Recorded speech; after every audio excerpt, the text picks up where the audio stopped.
کہ کامیابی اگر قرآن و سنت پر اللہ اس کی باتوں پر عمل کرنے میں ہوتی تو یہ لوگ زیادہ کامیاب ہوتے. یہ سوال اس لیے آپ کے ذہن میں آ رہا ہے کہ کامیابی کی ڈیفینیشن آپ کو معلوم نہیں ہے. آپ غلط چیز کو کامیابی سمجھ بیٹھے ہو. آپ کامیابی کس چیز کو سمجھ بیٹھے ہو؟ غلط چیز کو. اللہ تعالیٰ یہ بات بھی آپ کے دماغ سے نکالتے ہیں کہ جس چیز کو تم کامیابی سمجھ رہے ہو وہ حقیقت میں کامیابی نہیں ہے. یہ دنیا ہے مسافر خانہ. حالت سفر میں آپ کو اگر بزنس کلاس مل جائے اس کو کامیابی نہیں کہتے.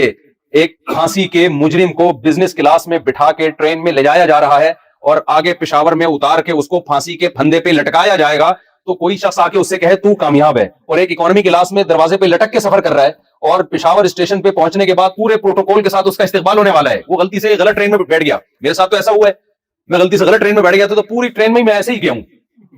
صحیح ہے نا. اس نے کہا مجھے وہ جو نہیں ہوتا جو ٹی ٹی والا, اس نے بولا کہ اگلے اسٹیشن پہ آپ کو آپ کی اوریجنل ٹرین مل جائے گی. تو اگلے کے چکر میں اسی طرح پہنچ گئے ہم.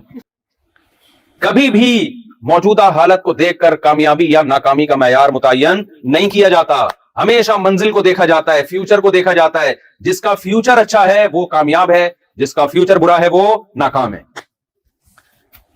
اب یہ فیوچر کیا ہے بھائی؟ آپ کہہ سکتے ہیں بھائی فیوچر کا تو کسی کو کچھ بھی پتا نہیں ہے. ہم تو ابھی حالت دیکھیں گے نا. آپ کے ہاں کوئی بچے کے لیے کوئی بندہ آیا رشتہ لے کے, آپ کہتے ہیں بیٹے کیا کماتے ہو؟ وہ کہتے ہیں ابھی تو کچھ نہیں کما رہا, فیوچر میں 1 کروڑ روپے کماؤں گا. دوسرا آیا بیٹا کیا کماتے ہو؟ 1 کروڑ روپے کما رہا ہوں, فیوچر کا کچھ پتا نہیں ہے. کس کو دو گے؟ جو کما رہا ہے. بھائی کیا خیال ہے؟ یہاں ایک سیکولر اور لبرل لوگ دماغ میں ایک وسوسہ ڈالتے ہیں, ابے فیوچر کس نے دیکھا ہے بھائی؟ یہ مولوی لوگ فیوچر کی باتیں کر کے تمہاری 4 شادیاں کرا دیتے ہیں اور تمہیں جنت کے لالچ دے کے تمہارا بیڑا غرق کرا دیتے ہیں. نہ دنیا کے رہتے اور مرنا تو سب نے ہے, تو فیوچر کا کیا پتا یار کیا ہوگا. حال کو دیکھو ابھی کون خوشحال ہے اور کون بدحال ہے. اس کو دیکھو, فیوچر کی ایسی کی ایسی حال دیکھا جاتا ہے بھائی. تو یہ بات بالکل درست ہے کہ فیوچر کا کیا پتا. وہی 2 بندوں کی مثال دے دیتا ہوں جو رشتہ لینے کے لیے آئے تھے. ایک کما رہا ہے 1 کروڑ ابھی, اور ایک کہہ رہا ہے کچھ پتا نہیں بھائی, ہو سکتا ہے فیوچر میں 1 کروڑ روپے کما لوں, میرے پاس ڈگریاں ہیں, سند ہے, ایجوکیشن ہے, فیوچر میں کما سکتا ہوں, لیکن حاضر سروس نہیں ہو ابھی میں. آپ دو گے اس کو جو ابھی کما رہا ہے, لیکن وہ جو تھا نا جو ابھی نہیں کما رہا, اس نے ڈاکومنٹس نکال کے دکھائے, کورٹ کا فیصلہ آپ کے سامنے رکھ دیا کہ یہ جو کما رہا ہے نا سر, اس کو سزائے موت سنائی جا چکی ہے. یہ کورٹ کا فیصلہ ہے, لکھا ہوا. سمجھ میں آ رہی ہے بات؟ یہ دیکھ لیں, یہ اخبار کا ساشا ہے, اس میں اس کا نام ہے, اخبار میں شائع ہوا ہے کہ اگلے سال اس کو لٹکا دیا جائے گا. اب آپ اس کے حال کو دیکھ کے اس کو کامیاب مانو گے؟ اب آپ کہو گے چونکہ حال بہت اچھا ہے, فیوچر کا تو کسی کا کوئی پتہ نہیں. نہیں بھائی, کسی کا کوئی پتہ نہیں, اس کا پتہ ہے کہ یہ لٹکے گا, ٹھیک ہے نا, اور اس کی ڈگریاں دیکھ کے پتہ ہے کہ یہ یقیناً کل 1 کروڑ روپے کمائے گا. یہ قرآن کیا کہہ رہا ہے کامیابی کا معیار کیا ہے؟ فمن زحزح عن النار وادخل الجنۃ فقد فاز.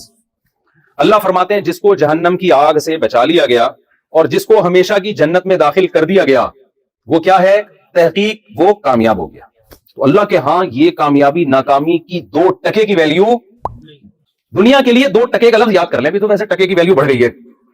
بنگلہ دیش کی کرنسی بہت کم تھی ایک زمانے میں نا, تو اس وقت کہتے تھے 2 ٹکے کا آدمی نہیں ہے تو, جب کسی کو نیچا دکھانا ہوتا تھا. اب تو 2 ٹکا ڈالر کے برابر ہوتا جا رہا ہے. وہ اب تو کہے گا شکریہ آپ نے مجھے 2 ٹکے کا کہا, تو کہے گا بہت شکریہ آپ. اچھا یہ بنگلہ دیش کے بیٹھ تو وہ کیا کہے گا بھائی بہت شکریہ آپ نے مجھے کیا کہا 2 ٹکے کا. لیکن چونکہ عرف میں ٹکا لفظ اچھا لگتا ہے اس لیے میں بھی فی الحال ٹکا ہی چلا رہا ہوں. تو یہ لفظ زبان سے کہا کرو کہ اللہ کی نظر میں اس دنیا کی ویلیو 2 ٹکے کی نہیں ہے. کیوں نہیں ہے بھائی؟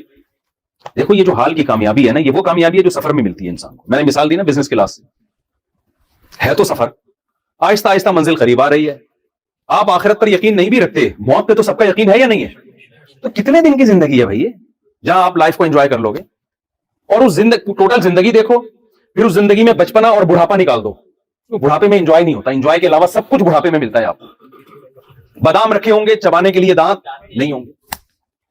حسین مناظر ہوں گے دیکھنے کے لیے, نظر دیکھنے میں ساتھ, ادھر دیکھنے کے لیے الگ چشمہ, قریب دیکھنے کے لیے الگ چشمہ. ایسا ہوتا ہے کہ نہیں ہوتا؟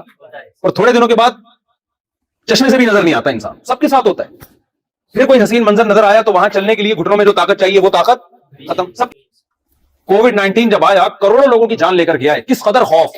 یہ خوف وہی کسٹم والی نان پیڈ کسٹم جو آ رہی ہے نا اس کی طرح ہی ہے. ہر وقت کیا ہوگا؟ خوف. اب لاشعور میں یہ ختم ہونے والا ہے, ختم ہونے والا ہے, ختم ہونے والا ہے. اس دنیا میں سکون سے وہی رہ سکتا ہے جو اس کو پہلے سے مسافر خانہ سمجھ لے اور یہاں کی کامیابی کو کامیابی نہ سمجھے, یہاں کی ناکامی کو ناکامی نہ سمجھے. اس کو مسافر خانہ سمجھ کے تو انجوائے کیا جا سکتا ہے میرے بھائی. اس کو اگر اصل جگہ سمجھ لی تو انجوائمنٹ کے علاوہ آپ کو دنیا کی ہر چیز ملے گی. دنیا کی جتنی چمک دھمک ہے, جتنی بلڈنگیں ہیں, جتنا جتنا کچھ عیاشی کا اللہ نے دنیا میں سامان پیدا کیا ہے اس پہ ایک نمبر پلیٹ لگا دی ہے, وہ نمبر پلیٹ ہے فنا. یہ فنا ہونے والی ہے, یہ چیز ختم ہونے والی ہے, یہ تم سے چھن جانے والی ہے. یہ ایک ایسی چیز ہے, اب انسان کو ہر وقت خوف رہتا ہے لاشعور میں, وہ کتنا ہی اس خوف کو دل سے نکالے لیکن وہ خوف اسے کھاتا ہے. یار میری یہ دولت چھن سکتی ہے, میری یہ صحت چھن سکتی ہے, میری عیاشی چھن سکتی ہے. یہ خوف انسان کو ڈپریشن میں, اسٹریس میں لے کے جاتا ہے. یقین نہ آئے تو دیکھ لیں دنیا کی عیاش ترین قومیں جن کے پاس ٹینشن کی کوئی چیز نہیں ہے, سب سے زیادہ ٹینشن انہی ملکوں میں پائی جائے گی. کیوں؟ کچھ خوف ایسے ہیں جو گورنمنٹ کے اختیار میں نہیں ہے, گورنمنٹ لوگوں سے وہ خوف چھین نہیں سکتی.